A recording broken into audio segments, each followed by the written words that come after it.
મારું દેસાઈ કે અમરભાઈ મગનભાઈ હે કે અમરભાઈ મગનભાઈ દેસાઈ રિક્ષા ચલાવો રિક્ષા ચલાવવા બાબર વતન કે બરાબર. કેવું લાગે આ વખતે લોકસભામાં લોકસભામાં તો સારું જ લાગે બંને એમ કોણ ચાલે બે બીજેપી ચાલે. રેખાબેન ને ગેનીબેન બે છે સામે બે બંને મહિલાઓ છે બંને મજબૂત છે બંને મજબૂત છે એટલે કહેવાનો મતલબ એવો બીજેપી ચાલશે એવું એમ 100%. ગેનીબેન નહીં ચાલે કારણ શું કારણ કે યાર ઘણી બધી યાર પ્રશ્નો છે યાર. પણ કે હાલ તો મજબૂત તો આમ રાઉન્ડ ઉપર ગેનીબેન નું નામ ચાલે લોકશાહી નરેન્દ્ર મોદી હિસાબે તો એ ચાલુ જોઈએ સરકાર. મોદી સાહેબ ચાલી જાય મોદી સાહેબ જ ચાલવા જોઈએ દેશની અંદર. તો રેખાબેન તો મોદી સાહેબ લીધે જ ચાલે હા સરકાર મોદી સાહેબ એના હિસાબે જ ચાલે.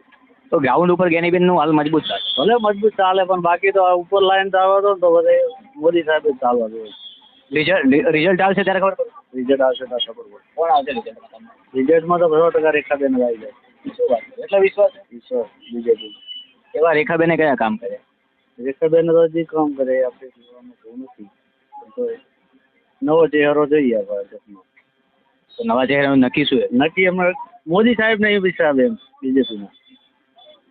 મતલબ બીજેપી માંથી જે ચહેરો છે એ એકદમ ફ્રેશ ચહેરો છે પરંતુ લોકોનું કહેવું છે કે બીજેપીની જે વેવ છે નરેન્દ્ર મોદીની જે લહેર છે એ લહેરને લઈને એના હિસાબે કદાચ રેખાબેનને ચાન્સ વધુ છે શું વધુ છે ચાન્સ એમનો વધુ ચાન્સ. પણ તો તેમ છતાં ગેનીબેન બાજી મારે એવી પરિસ્થિતિ છે પરિસ્થિતિ નહીં ચાલે ભલે કહેતો તમે 100% છેલ્લે બદલાઈ જશે નહીં બદલાય.